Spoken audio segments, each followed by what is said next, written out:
Yes, she's my first cousin. Khadija is my Mangdo Hamon Bimanyo.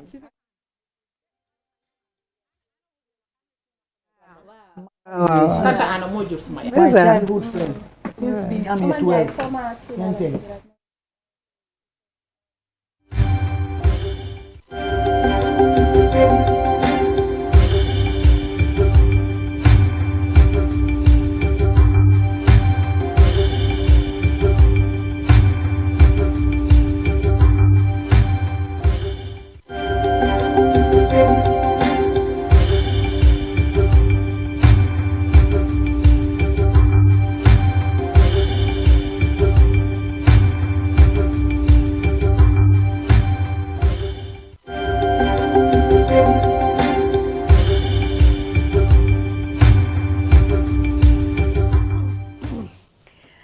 Live from our studios on Karaba Avenue. Good evening, viewers, from wherever you're watching us from. It's always good to be back.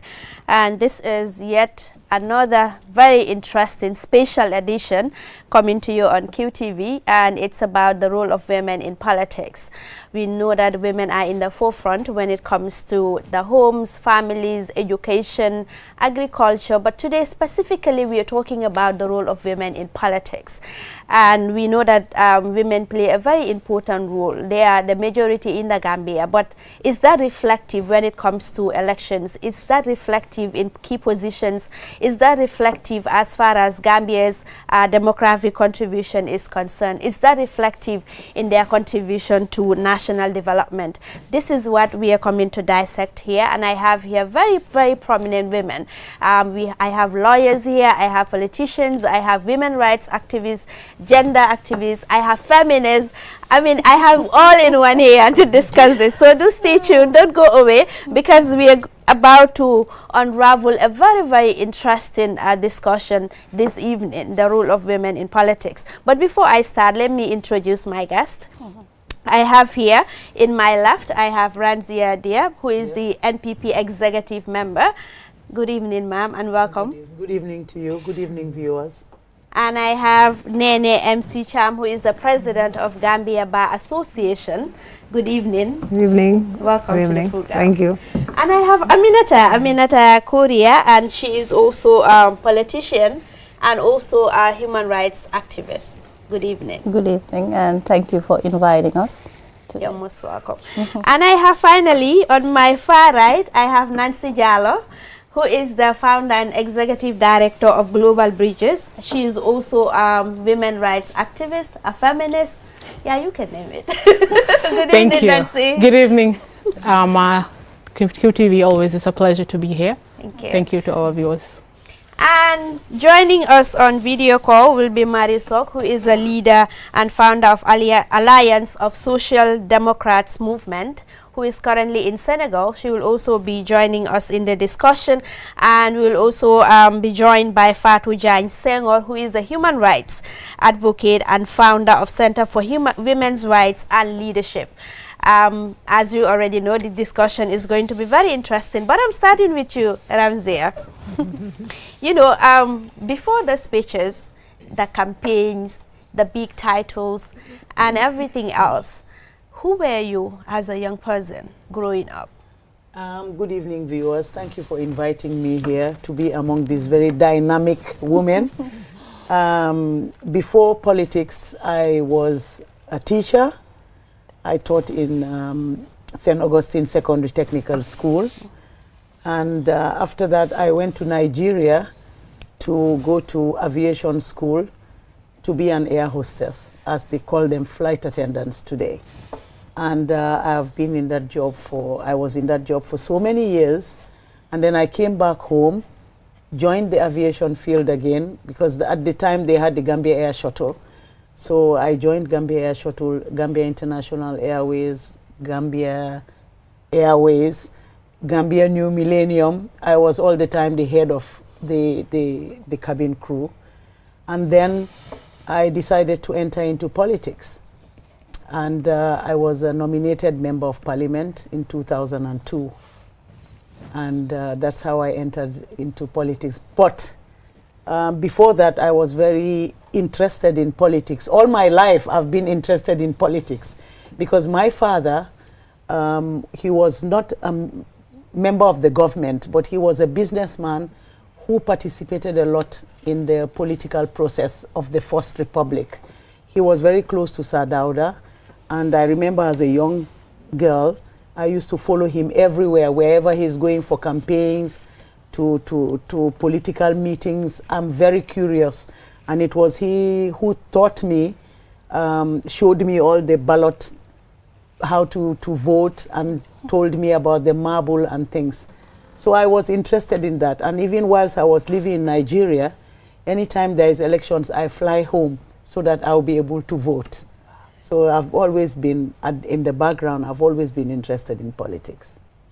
Okay, we will come back to that, because that is quite an interesting background there. So Nene, you have been in the legal field for so many years. What has been the toughest moments for you? And before that, is this something you've always wanted to do? What's your journey? Thank you, Judith. Very short and boring, my journey. But my first chosen profession when I was very young was a teacher. I wanted to be a teacher. Okay. There's still the kind of teacher in me. I used to, from school, everything I was taught in school, I will come home and teach my younger siblings and their friends. Even Christmas parties, I would take home the gallons and bring them home. I would write plays, and people would pay 10 to go in and things like that in the 80s. But the hell we put our teachers through Gambia High School, I thought, I don't want to be on the receiving end of this. So I changed, then I wanted to be a journalist. I think you can see where I'm coming from. Yes. But, when I went to study my A-levels, I think at my A-levels, that's when I began to want to do law. And so I'm in it because I love it. I love fighting for justice. And particularly fighting for vulnerable people and those who cannot fight for themselves. I'm not the only one, but I have a passion for that. Particularly, women and children's rights. So in my introduction, I'm president of the bar, but I'm a women and children's rights advocate. And I've been in the field, human rights lawyer as well, for 25 years this year as a private legal practitioner. So, very active throughout these 25 years, engaged in general practice of everything. But, it's the human rights work that gets the publicity and gets noticed. So, here I am. Wow, interesting. Aminata, yes, what has been your journey? How was it like? Well, my interest has always been fighting for justice, Right. but then I wanted to become a lawyer. That was my first interest. And law and journalism, I had an interest growing up to study that. And because most of my uncles, when they come home, some were doctors, some were lawyers, and so on. So when we have a conversation, they kind of ask me what I wanted to be. So those were the career goals that I had. And also, I came into politics in 2016. But when I was a teenager, we were involved in the Pan-African movement. That's the Congress of Pan-African Students. And we had mentors like Madi Jabate. And we also had Uncle Halifa at that point in time. So they kind of inspired us, the likes of Auntie Amisila and so on. So we saw they kind of guide us as to what type of human beings that we wanted to be, as to how do we intend to contribute to our nation. And also it was some sort of a political enlightenment during that time. So I would contribute a lot to who am I today, and also not only my aspirations to my people, but as well as it kind of shaped my perception, yes, and also as to how I see things. And also, I believe I am a Pan-African, and I also believe that I am a social democrat. So in 2016, I came into politics with Auntie Ramsey and so on. So, and during the impasse, I had the opportunity of working with Uncle Khalifa. So yeah, then after that, I also ran for parliamentary twice. Wow. Yeah. Interesting. Thank you. Nancy, Wow. you hear people say, I was born a feminist. I was born an activist. Was that the case for you? Why do I feel like you're labeling me? What's your journey? I am so honored to be sitting next to some, these ladies. They have achieved so much. I am going to tie. I assume I'm the youngest on this table, but I'll link my career. My background is political science. My work, I have a consultancy firm. But what really got me into politics, I was living in Washington, D.C., minding my business, really. And a man named Coach Pasamba Jau decided, he was writing on Facebook a lot about Jammeh. Then I got curious. Then I started asking questions. The next thing you know, Duga DC was born, and I was part of it. Wow. And I'll go to work. Anybody who hires me, I'll tell you this. If there's a demonstration, I'm sorry, I can't come. Mind you, this is America. They don't care what is happening in Gambia. For what are you fighting for? People will ask me questions. So every single demonstration, no matter how busy I am, I will go. But what really pushed me to be involved was the day that Jammeh assassinated those people. I remember, Neta Fasose was my neighbor growing up at Fajara. I remember everything that she has been through her cousin, who was very good friends with me. So I was hearing some of the things that Jammeh was doing. Mind you, I was like 19, 20. I was pretty young. So I was in the struggle at a very, very young age and was involved until Jammeh left.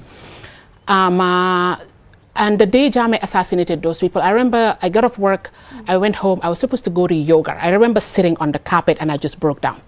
I was so angry because Amadou Jammeh was in jail, took photos of those people, and it was sent to us. And I don't know these people, but something happened to me that day that never changed. I'm like, this injustice. Mind you, I live in DC, where I can sit and Bush was president, you can say whatever you want to say. Nobody in Gambia. I remember I would call my mom, hello, the second I say Jammeh, it's gone.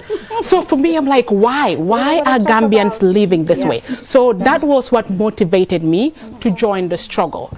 And after that, the rest is history. I never stopped. And I remember the December 30th coup. I remember calling my sister. She was here on vacation. I'm like, do you know there's a coup? She's like, no, Nancy, leave me alone. I'm here enjoying myself. I'm like, there is a coup. And the FBI after that called each and every one of us, whether you were involved or not. Mind you, I did not know until the coup happened. And I remember calling Banka Mane. And the first thing Banka said to me was, the one person, may his soul rest in peace, was Njaga Jane passed. I was holding my nephew. I literally remember calling. I was like, come and take your baby. I cried the whole night. So that was the turning point for you? That was the turning point for me. And ever since that, I'm all about justice, especially justice for women and children and the most vulnerable in our society. So yes, I am a born activist. It's in my bone, in my DNA. So I wasn't wrong. You weren't wrong. And also a feminist. I own that hat. I know a lot of people shy away from that title. I'm wearing it. It's a crown. I own it. So let us now engage Mary Sok, who will be joining us on video call. Good evening, Auntie Mary.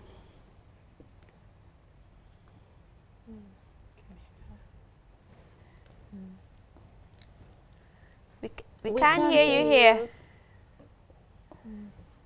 We're not hearing.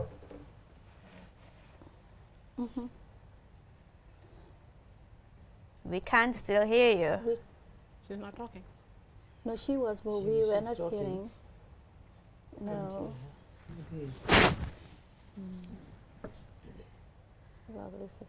So okay, we will get back to Marisok in a moment. You mentioned something very, very important. I mean, you were in the aviation industry before becoming a politician. You were nominated member in 2002, nominated member of parliament. Was this something you always wanted to do, or you were pushed to it? No, actually, I wasn't pushed. I was very active in politics at the time because I was Jame at the time. I knew very well, and because he lived opposite my house for 8 years, so I had known him when he was just a soldier, and then when he took over power. I was not involved in his government, but we still had that family relationship together. But he knew my interest in politics because whenever we sit, I'm talking about what she's talking about, how children are suffering, how women die in the maternity wards, how they are not taken care of. And he said, you are so interested in politics. I said, yes. So when he took over, in the beginning he asked me to join. I said, no, I'll just be as a family friend. I'll be coming and going and giving my advice because it's a military regime. And then after that, when he became, they became APRC, I was still flying. I was more interested in my flying than going into, following. But anytime there's a political rally somewhere, with all the parties, I always go. Be it UDP, be it DOI, be it APRC. So I was all over the place because I wanted to have a diverse knowledge of what every party stands for. So then I was flying the New Millennium. Anytime Jame is traveling I'm always there. So he used to talk to me all the time that you have to be active this time, you have to come. So in 2001, I followed APRC for the tour of the country and during the campaign, just as an ordinary citizen. I was not a fully fledged member.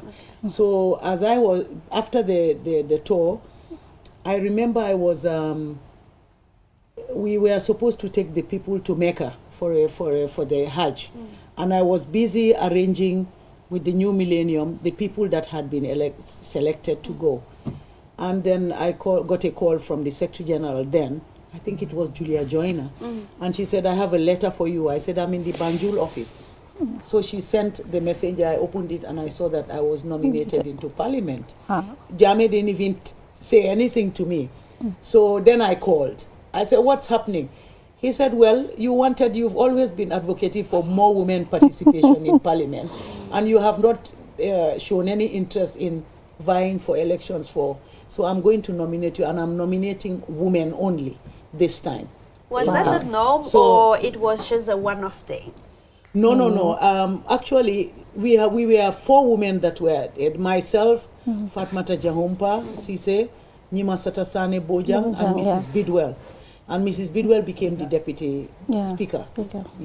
So that time was very unique because Jame nominated 4 women into Parliament. So that's how I got into Parliament and became a very radical one for that. We'll come to that.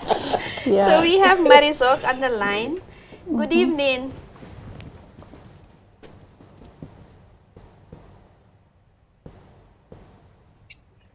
Hello. Can you hear me now? Yes, can you hear me? Yes, we can hear you. Good evening. Yeah, good evening, everyone. Good evening to all the beautiful ladies on the panel. And thank you so much, TV, for having me on here. This is a great topic with different women and different fields in the Gambia. It's awesome. And I'm just happy that I'm with you today.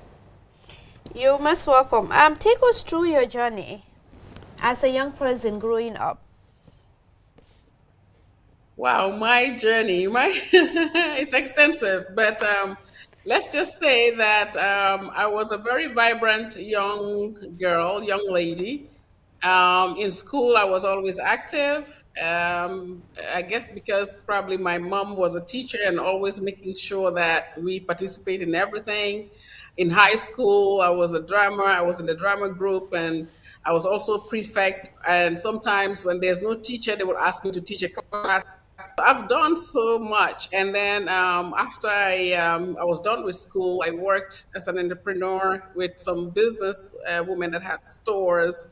Of course, after having my certification in arts, which I did after high school. And then from there, I basically ventured through entrepreneurship. I worked in different offices and businesses. From I was the first cashier actually of Paul Maroon in 1986. So I was the only family there as a cashier. Then I worked in Novotel, at the a la carte, and basically was also a secretary and shareholder later in a company called Louis Dias and Lusada back in early 90s, and also basically continued my entrepreneurship, just working. I did teach as well at Mrs. Ndau's for 2 years, and that didn't go so well with me because knowing how I was in school, I Yeah. got the thing of it with all the students. But it was great. It was fun with the students. I have some of the students I grown now, and when they see me, we have very great memories as I see them grow up into beautiful, beautiful women. And most of my life after that was spent in the Canary Islands, where I basically acquired three businesses. One of them was inaugurated by the former president, His Excellency Sir Dawda Jawara. May his soul continue to rest in peace.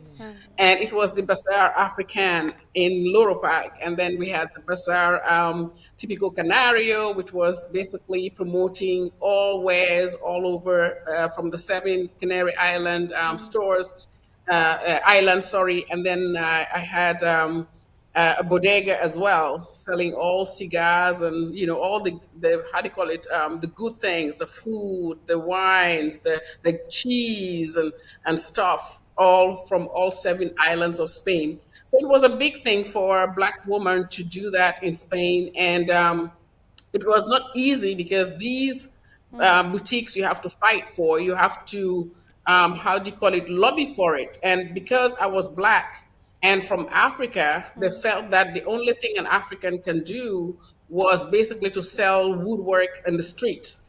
And when they saw the kind of stores that I built, the designs and the how do you call architecture of it, they just couldn't believe it. And from there on, I gained that respect. Then later went to the United States where I opened a business prior to living there, which was a braiding store for African hair because I like promoting us Africans.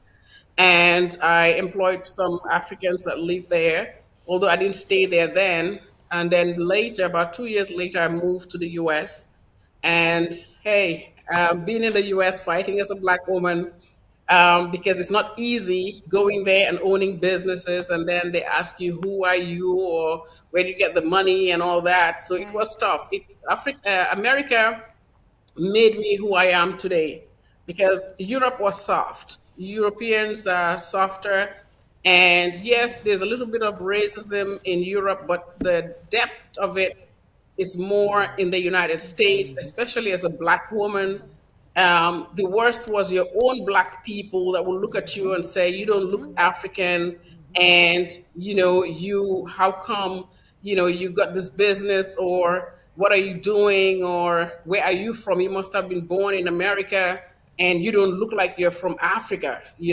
So, and that was from black people. And that was like a slap in the face. So, it has been a tough journey fighting my way through, especially in Chicago. If you know Chicago and knowing Right. that downtown Chicago, to have an office in downtown Chicago in the Prudential Building or at the 150 North Smithsonian Building, it's not a joke to have an office in those areas. And I one time was even shut down by the Better Business Bureau because they Wow. said that somebody reported me that I had a hole in the wall. And That, there's how, absolutely no way. interesting. How did you then get into politics? Yeah. So, well, politics, I got into politics when I came back home in 2015. I was going back and forth from 2013, supporting and coming back home and seeing what was off since my father died in 2013. And 2015, I saw that people were calling for change, especially in what was going on, the impasse and stuff like that. So I was called to a party which was not yet registered. That was the GDC. And they told me, just come and listen to the guy and see, you know, what you think. And that is how that happened. Actually, I was invited by Musa Bacheli because he calls me his big sis. I mean, he's like a big sister to him. And I saw that, hey, the agenda was great. The message was great. And I said, okay, this is something I can be part of. Let me be part of that change. But it was tough because I worked so hard at the GDC. I got the name the Iron Lady. And then the former president, Yahya Jammeh, sent out a word that the American that is helping politicians, he's sending a warning. So I had to kind of ease off and go underground. Then, you know, 2016 happened, and, you know, I was happy to be part of that, even though I supported somebody else, and the change happened. After that, I was called to set up another party for National Unity Party, but unfortunately, I worked and we did everything, but then they didn't understand the concept of what we were doing. So Tony Tabal was the head, and a gentleman called Manjang. Finally, we left because people were coming in and wanting to hijack it and don't want to do it the way we want to do it, which was more transparent. So I came to realize that most of the time in politics, people want to come and tell you how it's supposed to be done because it suits them. They don't want anything that is transparent or something that is different from what they're doing because what they're doing doesn't work. So I left. That's quite an interesting point there, but we will get there. We will get there. We will definitely get there. So coming back to you, Nene, what does true representation feel like in law? And how can we get there? Do you believe that you were someone who has been in the field for so many years? You have been a human rights lawyer, you said, for 25 years. Do you think that the law is built to save women in the Gambia?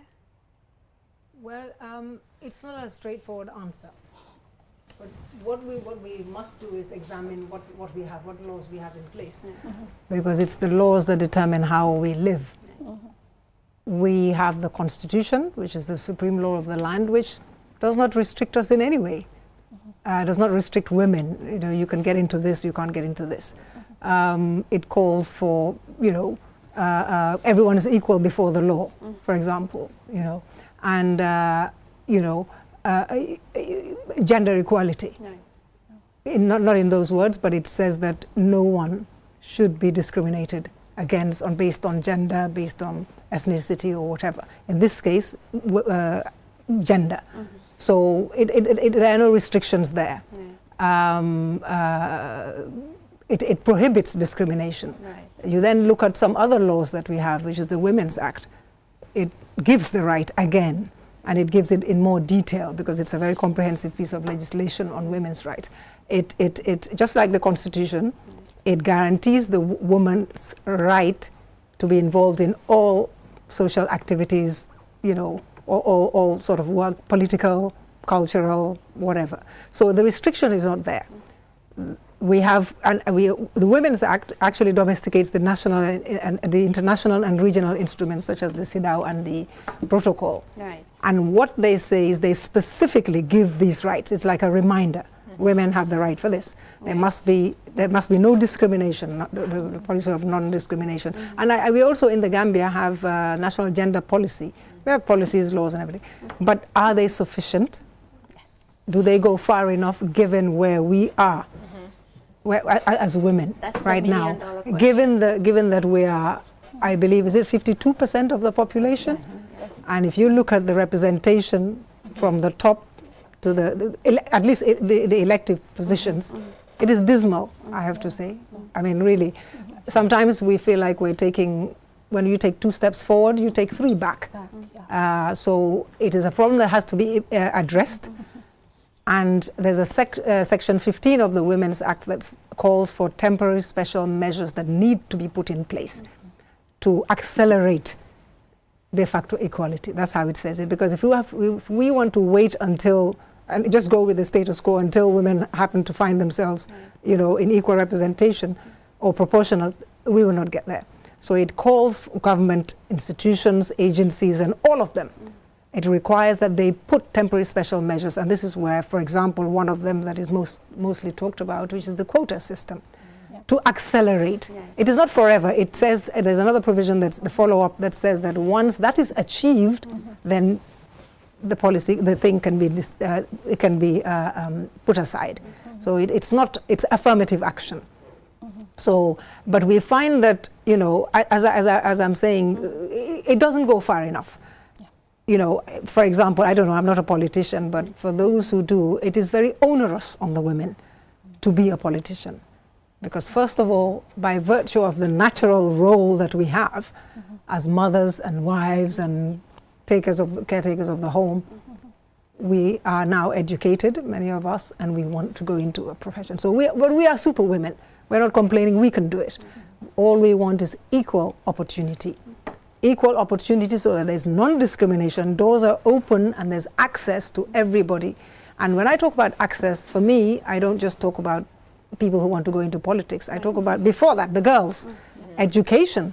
You begin with that. I mean, it's all opportunity, because it's a route that gets you prepared and ready and confident and sufficiently aware and educated to be able to man the decision-making positions that we're seeking. And in this case, we're talking about politics. So it's getting everything, you know, the environment conducive, in a simple language, that would attract women into politics. Not just attract them, but keep them into politics. Because some go in, but because of the huge the barriers and the challenges they face, they bow back. And it discourages other people as well. So I don't know, I'm going out of your question, but basically we need implementation. We need to follow up with the recommendations, and also, because we're talking about politics, we're talking about women who want to be in elective positions, we must look at the political parties, and they must look at themselves as well, and ensure that the policies and whatever they have are conducive to promoting, you know, the equal opportunities open there and available for women, so that they can get in there and do what we do best with any position that we are given, which is we succeed. So coming back to you on the same issue, talking about, she mentioned that when it comes to the legislative frameworks, they're in place, but implementation is always a problem. Not quite everything. Everything, exactly. Because there's no quota system or whatever, but there's nothing stopping women from going in. But once they go in, it's a problem. Can they handle the conditions that come with it? For example, deposits and things like that, financial so aspect that has of it. to do a lot with the party structure and the policies, programs of the party itself. You have been there. How is it like? Do you think that laws alone are enough for people, for women to be specific, to actually take up these important roles? I think it goes a long way. The laws that we put in place in order to be able to achieve maybe gender equality in terms of politics, it goes a long way into supporting women in politics. However, there are issues there is an imbalance when it comes to women face in politics. You see, because we have a patriarchy society, and even during the colonial period, you would realize that the chiefs were mainly men. So they believe that elective position, these are positions that men hold. How do we change that dynamics? And education has been able to change the dynamics of women in this country. And this was not just offered to women. Women have to fight to go to school. Or, our parents came to realize that women also can go to school and become professionals. Now we have a lot of professional women. Now, but then when it comes to politics, you will realize that if politics is a vehicle, the fuel is women. We are the driving force behind politics. But what is our role in politics? Because what we have been doing is we support politicians, mostly men. When it comes to elective positions, you would realize that in the executive we have less women. In political parties, we have less women in the executive, and not only when it comes to elections. Yes, when it comes to elections, during the election process, during the the selection process, most women are dropped. And one of the reasons they're dropped is because of probably sometimes lack of education. They look at the education qualification. But sometimes it's not just because of that. Sometimes they are looking for winnable candidates. So they believe maybe the woman might not win. So they intend to go for the men. So there's a bit of discrimination when it comes to that aspect. How do we then strike a balance, Nancy? Yes. How do we strike a balance here? Women are in the forefront when it comes to people winning. You know, it's likely because of the women. You know, but the crop of politicians we have and political parties, do you think that they can take us to the dreamland? Okay. So, how ma wax ko ci olof politician bu fi falu jigéen la fal. Right. I think I've had this conversation privately many times. Nene mentioned it. We are the majority in this country. So whoever is president, whoever is voted for, we play a key role in it. Women are more active in politics than men. We are the grassroots. We organize these rallies. Literally, we are so focused on getting these men into spaces where we can occupy that we don't pay attention to each other. Every time a woman comes up and boldly say, I want to run for office, the first thing, door nañ de la saga, door nañ de la character assassinate. And naturally, most Gambian women are very timid. Those of us in media, I'm used to sitting on TV and having 110 comments, people insulting me. But it doesn't bother me because after a while, it just becomes like, you don't know me, you can have an opinion. But not the average Gambian woman doesn't have that thick skin to withstand the insults, doesn't stand. And guess what? There isn't a single Gambian woman who have tried to be a member of parliament or run for the presidency. These men don't have better records than us, but nobody goes after them. She mentioned something about the executive. I think women are eliminated at the executive level, but we have control over that. We are the ones who goes into everybody's home, knocking their doors, asking them to vote for Mr. So and so. But ñun jigéen ñun suñ boppa, you know, I mean, we're sitting on TV. Let's be honest, Julde. Ñun ñoo dañ criticize each other before the men even shows up. Ñun jigéen ñi kii bu ñu gëteen kii nga xam ne def na fi lii def na fi lële. How come the man who is opposing me, you're not saying those things about him? So ñun ñoo war a seetaat suñ boppa. Fii góor bu fi falu jigéen na la fal. President bu toog nañ ko dooree, maybe when Jawara was president, I was young, I was a baby. Jammeh, I lived under him, give or take the time that I was in high school. But still, who are the APRC supporters? Ñan ñoo dee sol t-shirt di wër di tàccu di dem si door to door? It's women. So as much as, you know, we can say that, okay, the men are not, the men are not giving us these positions.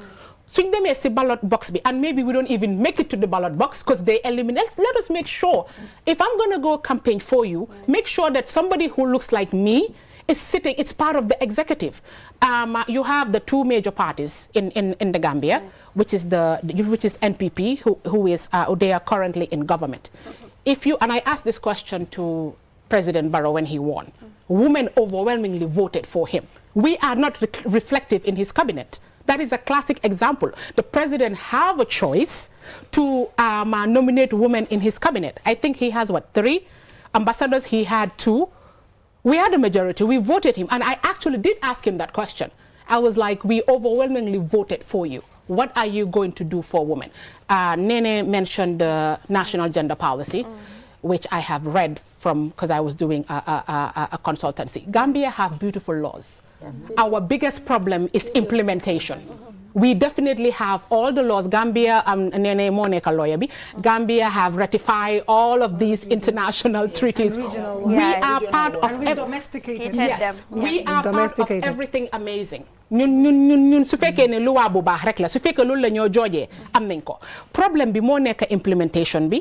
Another problem moo nekk ne ñun jigéen ñi dañ war a dawal yërmande with each other, especially when you're on social media. All the bullying happens. Women bully each other. These men are not bullying us there. They're not bullying us. They are silently sitting in their corners. Suñ taxawee dañ dee bully but not as hard. Men do bully but not as much as man suma taxawoon tey ne dama taxaw election. Hay kii bi mu ñu gétteen kii def na fi lii def na fi lii mind you I didn't even live in this country most of my life so dañ maa wax ne def na fi waaye beneen góor boo xam ne xëj na lim def si dëkk bi kenn ñemañu koo wax kenn du ko wax man based on what I see on social media so Julde I think ne ñun jigéen ñi we need to start supporting each other. It shouldn't just be a writing of, you know, gender. The gender equality must be put into... You will come. Because now we are getting into, we know that we have the legislative tools and frameworks in place. That is like we are in the same page as far as that is concerned. But now let us talk about the party level. Your party, NPP. What is the structure like? How are they empowering women? Are there policy tools to ensure that women have equal representation as men? Are they given equal opportunities as men? That's a good question. It is true that with the NPP, they are doing everything they can in order to empower women. The problem is, just as she said, women fight women. It is the women that they want to come to the forefront of politics, but they are not brave enough. Some of them will tell you, mankarang, manjanguma, legi dinay maneka di ma humiliate. But let a man stand, even if he's got just grade 9 education. Let him be a Don Juan, as she said. Nobody will say anything. But let a woman stand. Look at, I will use Rohi Malik Low. When Rohi Malik Low was bold enough to stand for mayor in Banjul, the insults, the scandal, everything, and these were coming from women. And I know even women groups in Sweden and other places were even calling to say, don't vote for this woman. And none of the men did that. It was the women. So in MPP, we have people like us now who are there trying to push for more. I know that in the foreign sector, in ambassadors, you have very few women, which has been discussed with the president, because there are lots of women who are qualified, educated enough, diplomatic enough to be able to do that job. The men cannot do it better than us. So as I'm sitting here today, and it's like, if the president is hearing me, please put more women into this kind of fields. We have women in the cabinet. It is definitely not enough. But coming back to politics and standing, trying to vie for a political position in Gambia, it looks like anybody you talk to, Gambia is not ripe for a political for a female political leader. Yes. Gambia is not ripe yet. Gambia nyora good. Punyu amda. Yeah. Let me land. Leader did say that a woman, one of their top executives. I was at an ECOWAS thing, and she was like, Gambia is not ready for a female president in 15 years. This was 2 years ago. Yes. Wow. But and is this those based on NPP as a party believe in this notion? Yes, they do. Yes, they do. That Gambia is not right for women. No. MPP does not believe in that. No, we don't know. I thought you were talking. We are just talking about women in general. You know, and how women are the perception that women would not be able to win any elections. But at your party level, because I believe that the problem now, it's the party level. I think the solution should start at the party level. Yes. At NPP, what is the structure like? Women, men? I would say it's not balanced. It's not balanced, and it's not only NPP. It's with all the political parties. Yes. But I think we are trying. But what are women like you doing to change the narrative? I just started, and I'm very active in that, because for me, I'm always advocating for women in positions of power. Even when I was in the APRC, that was always my quarrel with Jame. Even I remember at one time he asked me for a position in one of the institutions. He said, this one is sacked. I said, give a woman power and she will deliver. I said, I recommend somebody that is a woman. She's dynamic I say, if you go, you see her in overalls, the woman is an engineer. I say, you will see how she will perform. And he was very pleased with that. And when he gave her the position, she actually delivered. I think we need more encouragement from women as well. Yes. We So women have let's to come come to together. Marisol now. Okay. You, earlier on, you were talking about the issue of hijack. Exactly. Is it because you're a woman? Did they try to hijack you because you're a woman? What is it like in your own party? Well, I don't have a party, and this is why we have a movement. Because the party system, when I looked at the party system, the party constitution, you know, the political parties have a constitution. Can you hear me? And in the party constitution, you see that they categorize women in one sector. They are more of women mobilizers, you know, the national women mobilizer, the national women this and that. So I'm looking at this and like, okay, if I'm to run for the presidency and I am a woman, do I then have a men mobilizer and men, you know, because you're already putting women in a box in the political party system. They're your mobilizers, they're your yaya companies.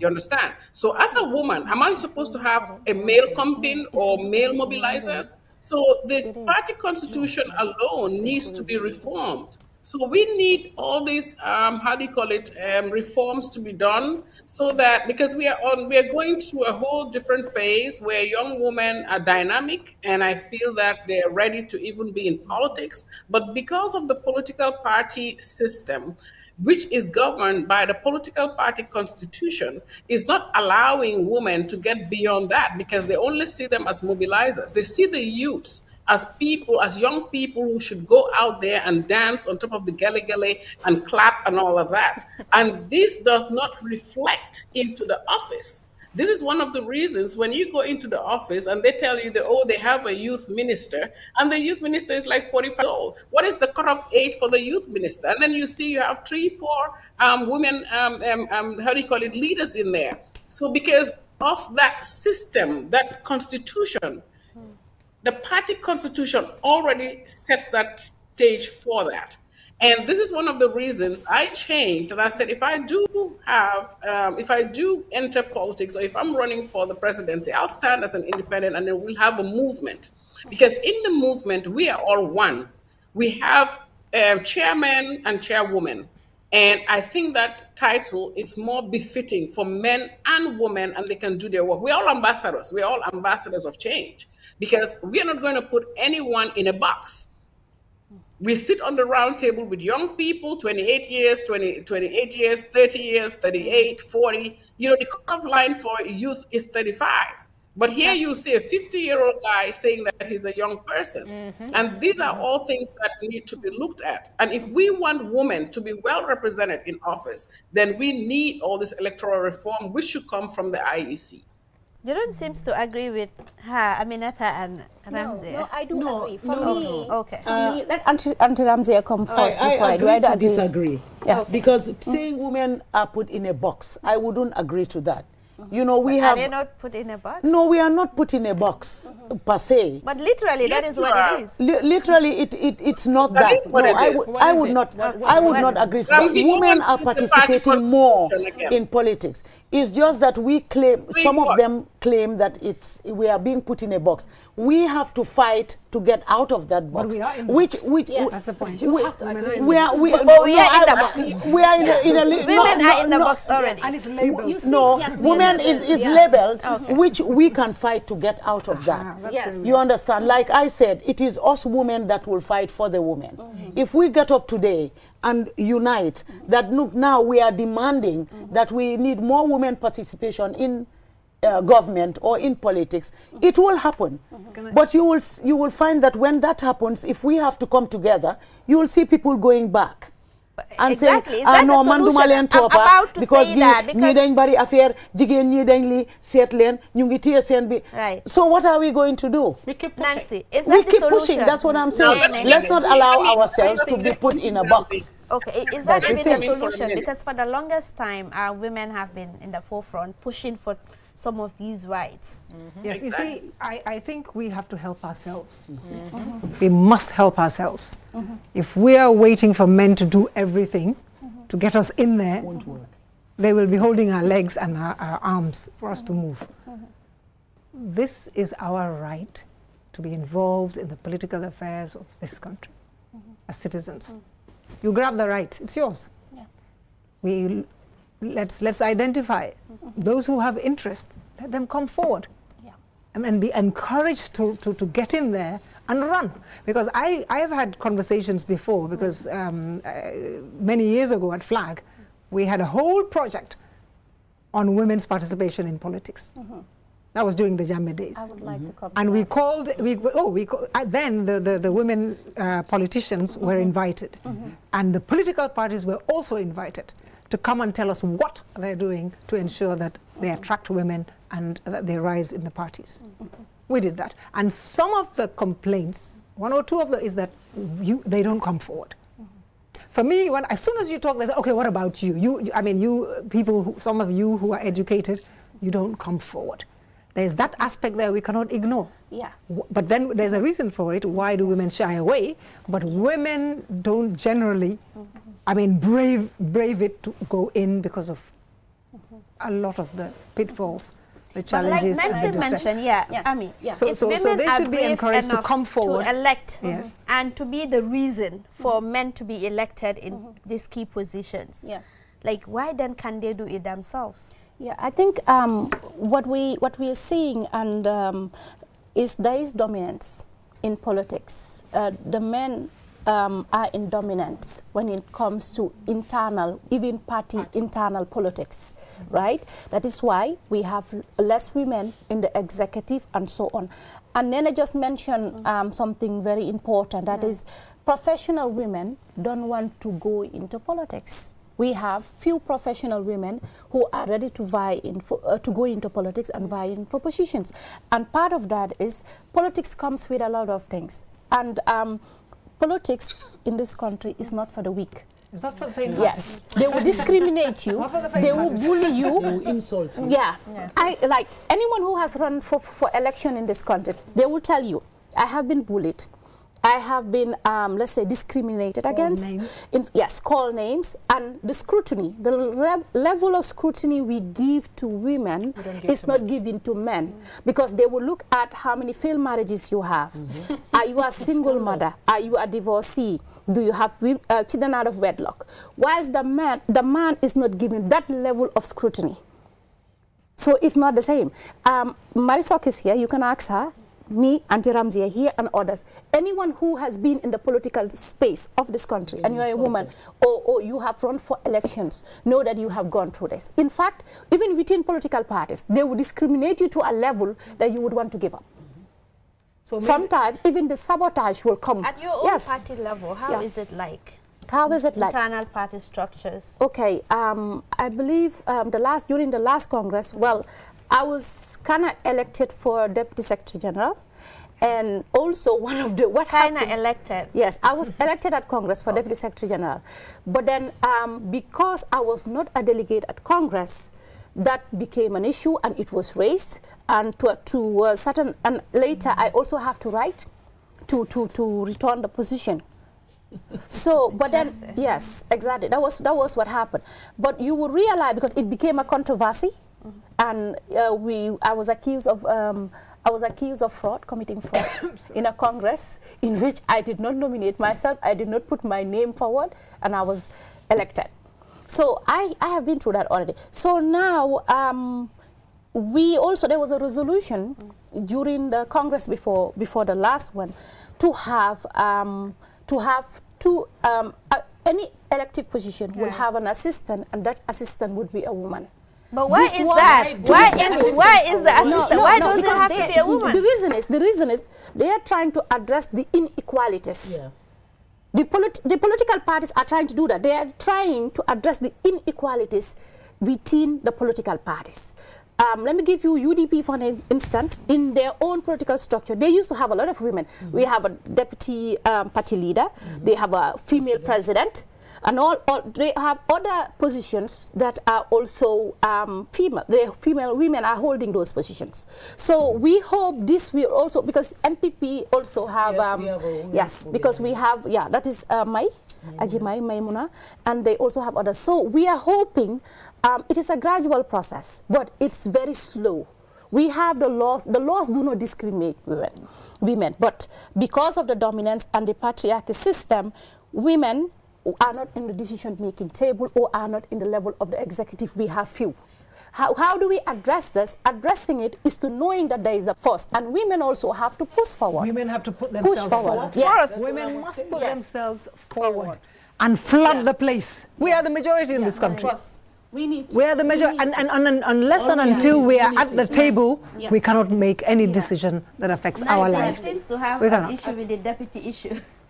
Yes, I think, like Marisol rightfully said, three of them, you guys, you were political candidates, so you've experienced it.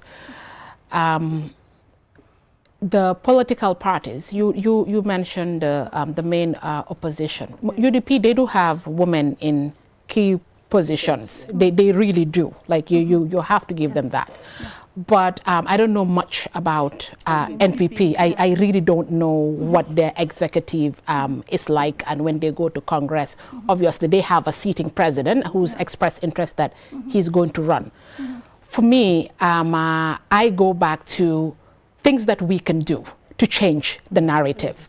You know, if the political parties are reluctant to put women forward, your party is currently they're currently in government.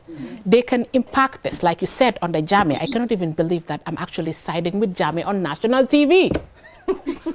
Because under him, if you notice under him, I don't know if it was part of his many strategies, he empowered a lot of women. Oh, yes. He had a female vice president for a long time.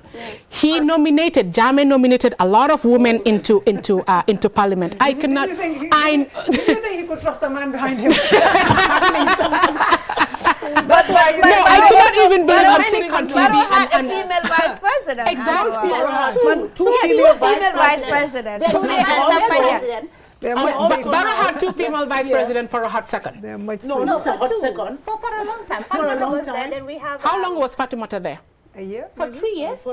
She wasn't there for 3 years. No, I think. No, she was there for 2 years. No, she was there up to 2019, 17, 18, 19. Yes. So she was there for 3. Yes. Aissatou and was. then Aissatou Toure came. And she was until the next elections. Yes. For me, I'm going back to what Nena said. We must have a quota system. Yes. Gambia must, especially, let's start with the National Assembly. If you look at countries like Sierra Leone, their parliaments, I think, have like 30%. If you look at countries like Senegal, like Benin, all these African countries have introduced the quota system, and they have seen the changes that it has brought not only to their government, but even among their political parties. So I think the change that we want, Auntie Ramsey, your government should push these agendas. These beautiful laws that are sitting on the tables are dormant. They should start implementing them. When and I think you were involved. When was Jonathan Goodman when he came to Gambia? Good luck. When he came to Gambia, we went to Cocoa Ocean. I think you were there with Tuma and them. That's when you guys were pushing. I went alone. Oh, you went alone. Okay, so I went with the crowd when we were pushing for the women's bill. What happened? Half of the parliament didn't show up. The deputy speaker of the house then was a woman. She was absent. I'm sorry if you're watching. For me, I will always be an activist. For change to happen, we have to be honest and make each other feel uncomfortable. But how many other women were there? Where? In the National Assembly? That day? No, just as members. Very few. That's the problem. Very few. Very few. And that's why we're pushing for the quota system. That's why if we push the quota system in the National Assembly, they will be there. It's a law that affects them. But I also have to be honest. During the FGM bill, and you were there, I was there with you in Parliament. How many women were supporting a woman? So for me, I think ñun jigéen ñi ñu ni neen dañ am pour déggoo te dama dee wax ne soo gisee góor yi they get along at a very young age. I look at my son, he would see two random people playing football, he will join them, they don't know each other, they get along. ñun soo accès jëkka nga ma size up xoolal ma ko wigam bi like you know what I mean. But I think it's because we're not raised in a society where we are pushed to get along with each other. So ñun tam dañu war a seet naka la ñoo yaree suñ xale yi. We should empower our young girls. I have a 3-year-old that I tell every day, you can be president, you can be whatever. When she falls down, I'm like, get up, girls are tough. My son will be screaming, boys are tougher. I'm like, no, girls are tougher. For me, these are the little things that we can do to influence change. Yeah. What we can do, before moving into what we can do to influence change, let us hear from Marisol Azor. What is her own perspective? Because you were a presidential candidate. Yes. How was it like for you? Well, I accepted the role to represent the women and the young people that came to my office to ask me to run as a head of state because they saw my work in all the other political parties that I've been and see that how, active I was and doing everything basically. And I stood based on that. And I knew I was going to stand, I was going to get all the backlash. It was going to be different. I was going to get all the insults and everything, but I was ready for it. I was prepared for it. If you work in an environment, in the business environment in downtown Chicago, I always say you swim with the sharks. And in the Gambia, I see only guppies. So I knew that I have to do this. And this is a calling for me to stand and fight regardless, so that at least I break that barrier of, let's not just be a vice president. I have people approach me, we want to come and endorse so that you can be the vice president. No, I am not going to be the vice president. I'm not here to be the vice president. They select me to lead them to be a vice president. And sometimes as women, we need to make that heard. We need to make them understand we are not second best. Yep. There's nothing these men have that I don't have or any other woman have, even better, I kept most of my slate clean. If you go to some of them, their slates are not clean, but people are ready to clap for them. But we need to make that sacrifice. It will not happen unless we women take that baton, stand and said, regardless, come rain, come shine, come snow, come whatever, we're going to stand so that we can have that place in the forefront in our society. It's not only for politics, it's not only the presidency. And I always come back to something. African women have always played significant roles in Africa. They have led before, and I can give you different leaders that led in Africa. What happened? People are sitting here and hiding behind religion and say they did jigen bi dafa wara nek kër di toga. No, go back in history. Go and see who we were and who we are. Was there any point and that is my perspective. Was there any point in time you feel like, okay, giving up, and you were like, this is not for me, I can't take this, I can't really go ahead with this whole thing? Never, because I felt I like to challenge myself. All my life, I've challenged myself in key positions all over the world. Regardless, you have to challenge yourself. You have to say to yourself, I can do this. Because if I do stop right now, I fail myself. I didn't fail those people that are looking up to me or come to me and said, Auntie Mari, kanga nipsi, kanga you. I didn't fail them. I failed me. So I'm gonna ride it to the point where it's supposed to be. If I'm supposed to be the head of state, so be it. If I'm not the head of state, that young girl can look at me and say, Auntie Mari made it to this point, I'm going to be the next president. And that is different from just wanting to be the president. So, Aminata? Yeah. I think the issue of how do we address the inequalities, because I know political parties, 30% of their executive should be women. That is a recommendation from ECOWAS, 30%. Is this reflective? We have that in NPP. Well, at least, not 30%, at least. Yes, at least 30%. At least 30% should be women, but you realize that I think it's a work in progress. We cannot say we have right now across all political parties. I think UDP have stepped up. And like I said, there was a resolution in the last Congress to have the assistant being women, but it must be a woman. Do they have a voice? Are they just elected, nominated because of the position? Do they have a say? Do they have a voice? Yes, of course. Because if they can mount those positions, they will be able to perform their duties and have a voice. That means they will be sitting on the table. What we want is more women on the decision-making table, more women in the executive, more women at the level of parliament. Yes. So yes, so that is what we want. Even in the civil service, we want to see more women permanent secretaries. We want to see more top civil servants as women. But like I said, it's a work in progress. The quota system, I believe, can address the inequality in parliament, because having a good proportion of women in parliament is a step in the right direction, because the problem is a grassroots problem. Like Auntie Nene have just mentioned it, that they had a program that they invited political parties. When you want to address women's participation in politics, what we are doing is we are taking the bottom approach instead of taking the grassroots or the bottom-top approach. That is where we are failing. That is where we have been failing. Because if you invite me today, you invite Nancy, Auntie Ramsey, Nene, and others, and you tell them we want more women to participate in politics. Obviously, already we know our responsibility, and we know it is part of our responsibility as citizens to participate in politics, especially those of us who are ready, who want to run and also participate. But then the truth is, women don't vote for women in this country. Thank you. We vote through party lines.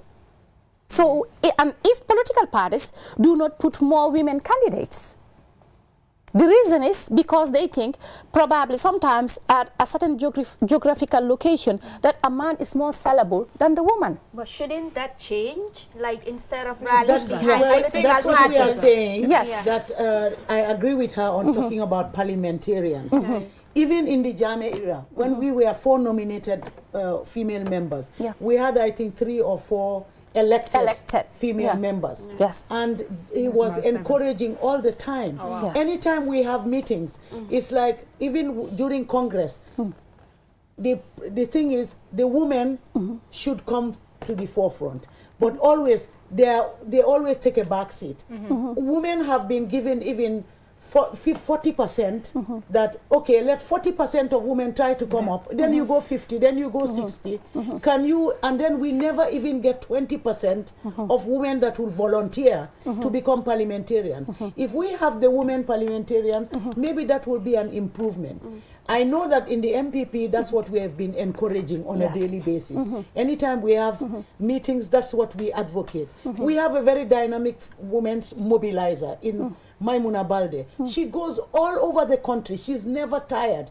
And so is other women. We have most of these, her deputy is a woman. We have most of these women participating, going to the grassroots, but are they being encouraged by women? It is the women themselves that will stab you at the back. And this is what we should try to stop. Can I as part of the solutions, as part of the solutions, can we, is it possible that women to form their own thing rather than relying on political parties to push them to be second best rather than best?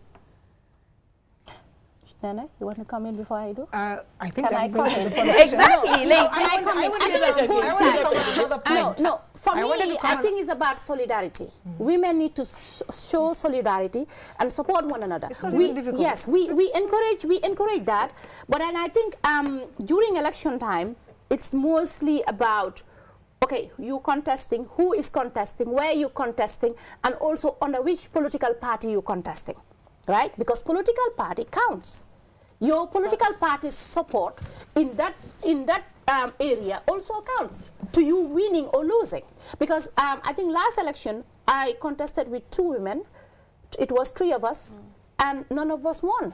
You see? So, Can and I- in, And yes, it is the women that how vote can more. that change? Yes. That is what I'm Allow saying. me to come in. women and of I the will vote bring it is back. women. Let's remember we are 52%. Oh, yes, we are 52%. I remember the most Why, registered voters why can't too. we change Yes. things? Why can't we change the dynamics? Why can't we, Dynamics. by changing our Sensitization. attitude? Yes, I mean, we need to develop this country, Yes. move it forward to yes, to a first world country. It's very small. yes. Yes. So we women, instead of, as you experience, Yeah. politicians have said, being at each other, not supporting each other, why don't we support each other? Exactly. Can I, What can can I, we can do I to fix that? come in? Minister, I just let want me to come in. another I want to point say that there was an attempt in the draft constitution yes. so that it will be in the I supreme saw law of that. the land, and Yeah. it will be So- yes. obligatory. I think she But of wants course to it say didn't something. make it. Can So I we will respond have to her to try. before you She just wants now? to. Let me No, just- I want to talk Nancy. about the constitution she's talking Yes. about. For me, when I read that portion of the new constitution, I felt that it wasn't enough. I think they have to spell it out, let it be specific that the quota system is what we want for now to address the inequalities. Then from there... You know that Yeah. one, it's a matter of compromise. You know, they had to crisscross the whole country. They asked Right. men, they asked women. Yeah. What appeared there was compromise. If the women had what they wanted, it would have been 52. Right. Okay, so can So I? it's Nancy, So yes. let me come in. I think. In order for us to address this issue, when Auntie Ramsey was talking, she said, during APRC, like the women will be at the back. That is a cultural issue. Yes. Why don't we said put it. ourselves forward? Even when you go to conferences, just look at the sitting. We tend to be at the back. So we need to address, we need to address some Front of our benches. cultural norms. If the change that Gambian women want, we must address this from a holistic standpoint, like she was saying, Yeah. from the bottom up instead of from the Yes. up down. Yes. Political parties, yes, they can have all these structures in place. They can put whoever, like you said, three of you they were running. What area were you guys? Latikunda Savia, and we all lost. Exactly. So an area like Latrikunda Sabiji, to our viewers, to the women watching, I am appealing to you. The next time, I'm not campaigning for any political party. Yeah. I am campaigning for women. Su jigéen ñi jógee ne dañoo taxaw ngeen jàppale leen. Dëkk bi pour mu dem ñun gis ngeen ñun ñëpp xamante nañ ñu ngi doxal suñ kër yi ba mu correct. So imaginal soo leen joxee jigéen ñi opportunity bi pour ñu lead leen. ñu ne ku nekk yaa xam sa maati lal. Some of the biggest issues in this country are women issues. Yeah, all Some the of the women biggest, can address it, almost all of the issues that Gambia faces when it comes to the FGM issues, when it comes to rape, all of these Did you notice, Nancy? Sorry, let me just before. Did you notice when we were at the National Assembly that Yes. we didn't hear a single female voice on that day? No. Of the argument. We did not. A single FGM female thing? Yes. voice. Inside the parliament.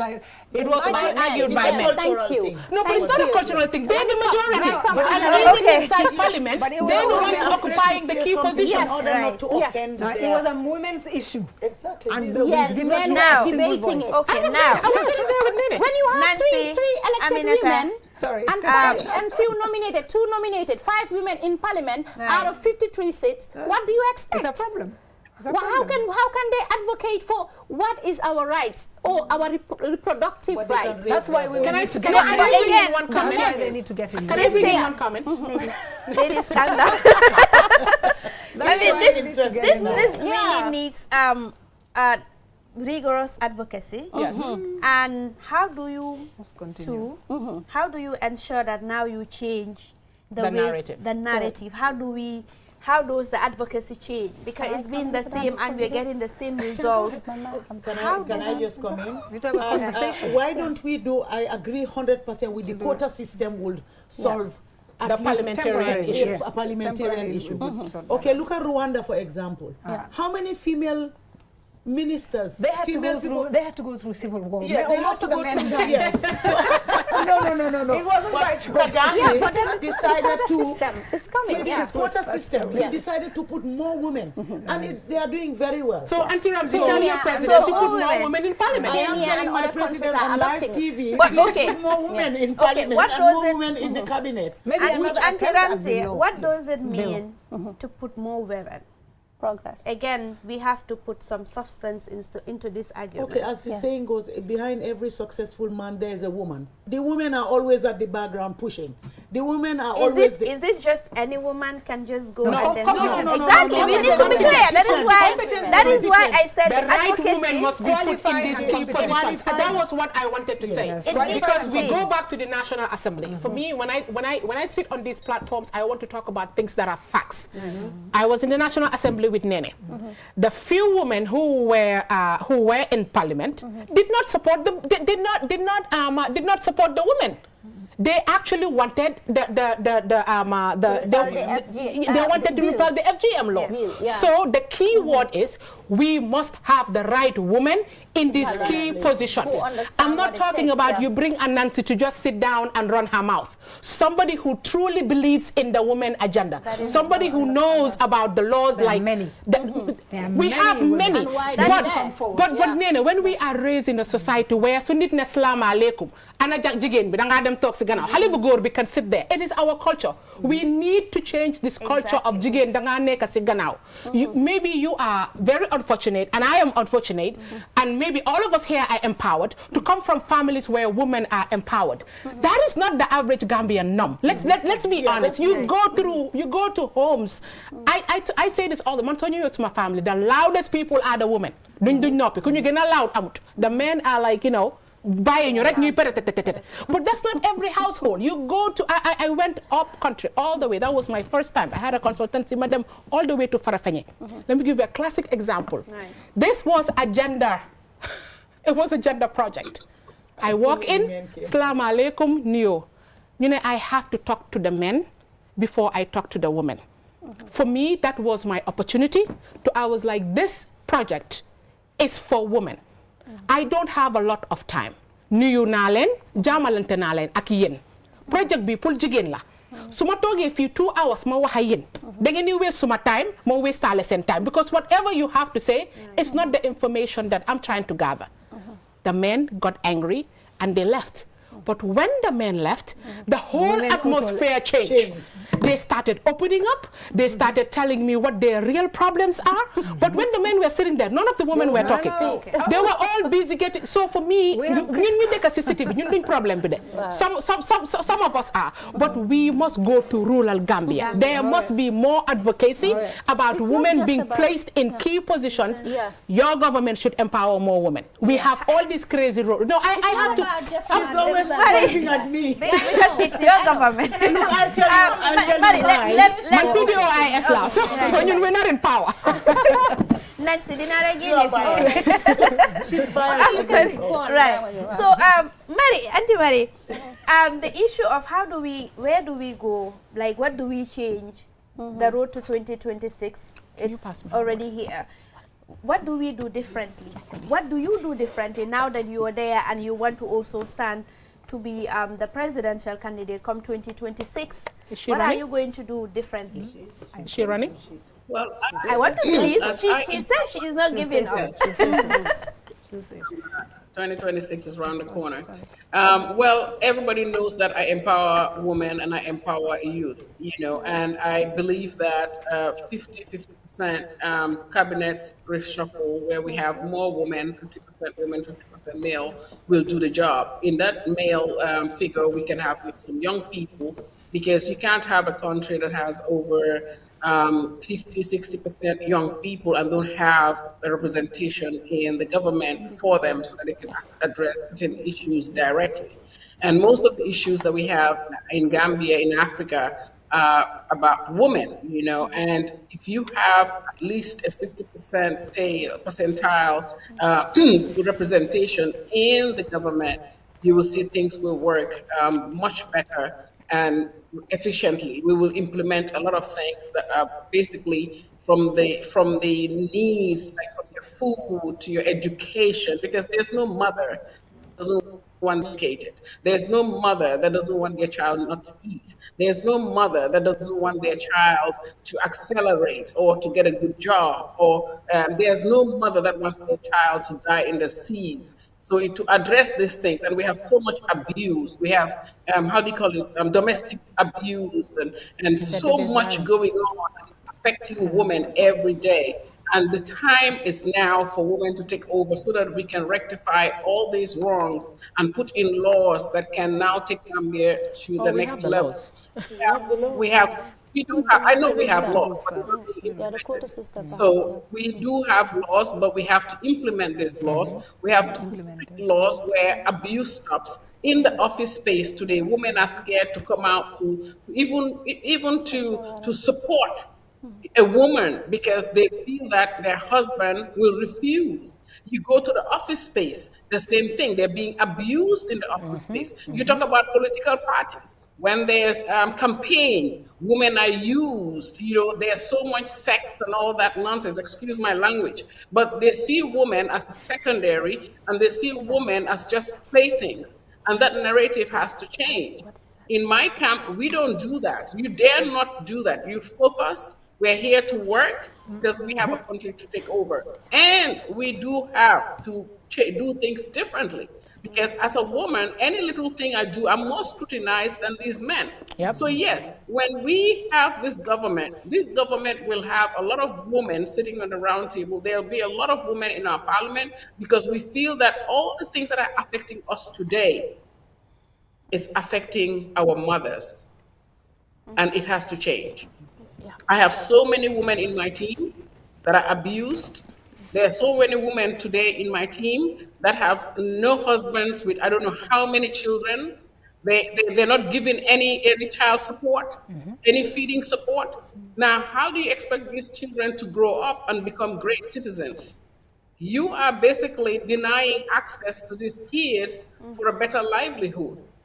And apparently, the men that we have, I mean, it's nice that my sister there, Ramsey, is talking about, oh, Adam Barrow is working on it. He's been there 9 years, you know? And there's no representation for this. There's no equal opportunity, nor access, and better system where women can have their rights. Women are being abused every day. So those I say that women are not put in the box. They're put in such a difficult box, such a hard box, such a sad box. Gambia is crying and the women are crying. And you can't tell me that, oh, your president is working on it. He's not working on it because his only concern is to win the next election, and he's forgetting the absolute reason. But are you buying though? No, it's a message for you to tell the president to give us more women representatives. But are you buying though for the upcoming presidential now, election? Marisok and others, I see that Yes. Fatih Jaumani and others are all vying to become president. I want to know Come whether on. she is vying We for are the next waiting. presidential election. We all want to know. Well, you've seen my campaign. You see me out there fighting, struggling, going. Yes, I am. And to be honest with you, I have mostly men. Number 3. What I did, let me tell you what the strategy is. The strategy is as much as women came up late to support me, I had more men that supported me and then went home and tell their women, I'm going to again support ko. And that's a beautiful thing. And I thank the Almighty Allah for getting that. Because the men go there ma bought. The bing ma bought them nañ wax nañ sen jabar ne yéen a ngi am jigéen bu taxawal ko xam naa bon yëpp because I come to them in a certain way, I talk to them in a certain way, I explain to them the benefits of having a woman, me, in office. I tell them the benefits of their child, their girl child, the possibilities of her being somebody tomorrow, because some of them have only girls, they have girls and boys, and we know fathers are close to their girls. So I use that in a way that showing them the positive side of it. And of course, I do tell them about my policies, my programs, something that is for everybody. And him as a father will now have even better opportunity and a better living than what he is going through now, because Morami Goma Gora protect. So why not try us, the women, at least Brudara will use a holistic approach and change the narrative. Gambians Yange Sona, and that is the bottom line. So what are we going to do differently now? The road to 2026 is here. The road to 2026, we're going to sensitize, we're going to advocate, we're going to tell women to stand up, we're going to call for, I'm so happy other women are coming into the race, and the more the merrier, and we advocate. And if, for example, one of us do win, we can all come together and work together to save our country, because we are the mothers of this nation. And we will have to do a lot of sensitization for people to understand that it is time. But let me tell you something, Julie. Right. I went to the market and I spoke to a lot of women. And my people are going to the markets in a lot of areas and they're talking to women. And to be honest with you, the women are like, they sona. And to be honest with you, they're all rising up. You see, it's just a time. We are in 2025. It's the year of the awakening. And people are waking up and they're seeing there's too many chaos around the men. And this has absolutely nothing to do with feminism, but this is the reality. This is what is going on. And eventually, they will run to the mother because there's no man that will go through problems that won't go to the mother to rub his head. And it is time for us. Right, it is time for us. So I just want to I want to comment on, she said, Gori Nyoko bot. I'm actually happy to hear that for the first time, men are actually rallying behind a woman. Because usually we are the ones who rally behind them. We are the ones who knock every single door. Vote alal Mr. Dew, vote alal Mr. Lini. I think you ask a question. What can we do to change the narrative? I think the issue of parliament, we have discussed that there have to be a quota system. And I think Nena brought a very good point that I did not know. Because I sat on this very QTV with another boy and we were debating about this the quota system. I did not know that it was temporal. So maybe more advocacy should have happened. I know you guys did a lot of work. Yes. I think more advocacy need to happen before the bill is introduced again. I genuinely believe that if that bill is introduced, it will change the dynamics of parliament. And once the decision-making body changes in this country, a lot of things will change. And you know, ling de wax rek ñu ne ñun ñu ko dunda, yow mi ko dunda, yow ya ko xam. Gambia, we have a lot of issues, and all the issues are centered around women and children. When you were introducing me, you mentioned my non-profit organization. My non-profit organization is 100% focused on women and children. For the past 3 years, I've been supporting the Bakote shelter under the Ministry of Gender for abandoned babies. Anybody who you meet me for 2 seconds, that's all I talk about. Those babies are so vulnerable. And we ask these questions. Like the other day we saw it in the news. A young woman was accused of dumping her baby. All these are social issues that are all linked to politics. Maybe if for once Gambia, and you know, we are on national television, and I'm not campaigning for nobody. I'm not a politician. I'm an activist. I want to see change. I want to see women lead this country. I want to see the change that we want. Suñ bëggee suñ xale yi jigéen ñi jànga ñu bëgg suñ xale yi jigéen ñi nekk njiit si réew mi nekk ministre nekk mayor nekk lawyer nekk ñiy toog QTV nekk maasi julde yi dañ am pour saanil suñ boppa ñun ñoo xam suñ maati lal ñun ñoo ko dunda bés bu jot waa Gambia saanil leen jigéen ñi ba pare jigéen ñi tamit suñ génnee we are not perfect just like the men ñun góori Gambia li ñoo dunda and you know, I'm not sitting here to even run this whole men against women card, but this is a gender conversation and it's a gender conversation. Gambian women are marginalized in this country. We are not empowered. So we have to come together. You don't have to like my hair, hate my makeup, hate my outfit, but just have one common goal with me. Let me say this, Julde. During the struggle, there was a reason why. 30 seconds. There was a reason why the struggle worked. We all had one enemy, and that was Jammeh. If you notice, once the struggle was over, everything fell apart. If women in Gambia, if we have one agenda, and that is to make sure that women are voted in these key positions, such problem dina solve mu jeex tak. What do we do differently moving forward? Because now the road is towards 2026 now. You know, we want to see a difference. You know, we want to see that the advocacy, the sensitization, you know, is yielding some positive results. Yes. Let me start with the advocacy. Right. Approach will change. I'm glad she mentioned it's not a battle of men against women. Yes, I'm coming to that. Approach will when you call professional women or politicians to tell them that women need to participate and run for public office, we know that.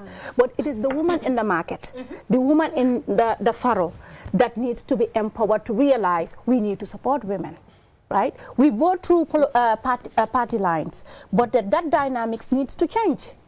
Women need to show solidarity. When women candidates come out, if we know they're competent enough to be able to sell our agenda or to speak for us, or to be able to hold that position, we need to come out and support it. It doesn't matter which political party that one belongs. That is what I believe. And I think like we need to, the organizations that support women participation in politics needs to change the target. We are not the target. The target is the woman in the market. The target is the woman in the garden. That is where we need to change the perception. What are you going to do as an individual? What are you going to do differently now? Yeah. Well, I am already working on it. I have been thinking on that like and writing it cannot be that on same that. Yes. Thing. No, it's not. It has to change. Like that is the same message. I went to this place. I went to the inter-party committee meeting, and I told them. And every time we have a meeting, whether it's inter-party or anywhere, when I go there, I tell them, I said, we are not the problem. You taking this approach wrong. It is the women out there that we need to go and talk to. And in order to do that, you need to mobilize women who understand what they need to do, so that we can go back to the grassroots and talk to them. We need more professional women to come up and try to vie for these positions. Even no matter the fight, because you will always be fought, you will always be pulled back. Once they pull you back 2 steps, you take 3 steps forward. I've been watching Nigeria. There is this very powerful senator who is called Aisha something. And I even pity her because she's been fought against by the men. They are fighting her left, right, and center, you know, but she keeps fighting. She keeps pushing. She's not discouraged. She said, even if it's one person standing, I'll have my mic and I will talk. I think this is what we need in the Gambia. This is what we should do. This is not synonymous only in Gambia. It's Africa as a whole. It's like you said, it's a cultural thing too. Before women come forward, they'll tell you, oh, you're lutangai duga politics, you're handling lawa. They start looking for you, they start looking for scandals, they start looking for all sorts of things to tell you when the men are not even scrutinized in any form. So what are you going to do now differently? What I'm going to do now this way is to still encourage the women professionals to come forward, do what I am doing, because I came forward, I felt I can deliver something for society as a woman. If other women want to follow me, you are welcome, and we will all welcome you with open and encourage you. We need the encouragement from women to their fellow women, and this is what we've been doing as well, and I've been working on that on a daily basis. And I'm still appealing to the, like you said, message was sent to me through Marisok, and she said a lot of things, and I think she was getting more emotional because she feels for the women, and I agree with her. So I'm also appealing to my president that we need more women. He needs to empower more of us. Start at the party level. If you go back, say, Mr. President, we need more women. Be rest assured, I will do that. Hopefully he's watching. I want to say that we don't want to leave here giving the impression that only professional women need to be into politics. No. Or you don't need a degree. No, I know, but we have, even I have said it. We need professional women, but we need people sufficiently educated to be able to communicate. Because we have politicians have a message. And it's a message that you need to be able to communicate successfully, because when you get into office, you're going to need it even more, because you're not just going to talk to people in the Gambia. You'll be dealing with people who cannot speak Wolof and Mandinka and whatever other language. So we're not giving that impression at all. We want not just any woman, but qualified women and competent women. Now,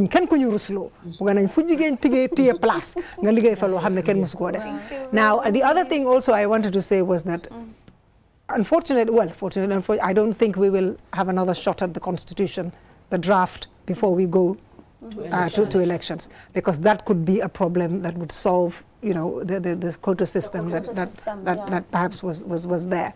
However, I just want to close by saying that, repeating myself, let us support each other. And there's another statistics. I believe it's 56% of the electorate Are women. See, I forgot about that one. It's 57, 56, 57 are electorate. So can you imagine if women voted for themselves as well as for the men? Yeah. And we also have to remember the good men that have been supporting women and supporting the women's cause. Thank you. No, really. Close it. Auntie Marie will close. Okay, we thank have you. a minute to go. Oh, Finally, wow. from you. Yeah. Well, I want to say thank you to all of these beautiful women up here. And I just want to encourage Gambian women in general to always stop saying, oh, suma supporte Auntie Marie, wala suma supporte Jigen Butaw, Hamga, Kidu win.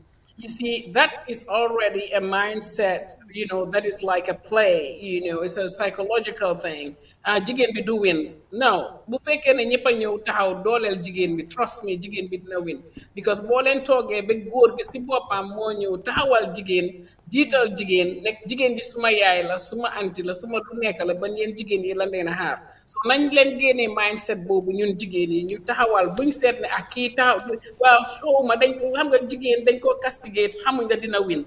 Take that out of your mindset, take that out of your scope. Because whatever we do the best. And we of course, it's going to be a fight. It's going to be difficult. It's not going to be easy, but we will get there by the grace of the Almighty. And I want to thank all of you for listening. And my sister there, Madam Ramsey, all the beautiful ladies that are in the room. I really appreciate you guys today for really advocating for this. I'm sorry, I don't want to name names and mix up your names. I only remember Ramsey. Okay. Thank you, Auntie. Thank you, Marisol. But Thank you so much. very much. This is fantastic. And of course, Korea, Madam Korea, I remember you very well. Yes, and all the beautiful ladies. Thank you also very much. Hey, let us stand together. Let us work together. Because regardless whether you stand with me or not, if I win, guess what? I'll be calling you to come and serve your country. Thank you very much. This is all we have time for. Thank you, Auntie Nene, Ramzia, Korea, Nancy. I know we will have part 2 of this. We will have part 2 of this. Thank you. This is all we have for you in this edition of this special program, The Role of Women in Politics. Until I come your way next time, inshallah, for another edition of Women in Politics. Bye-bye.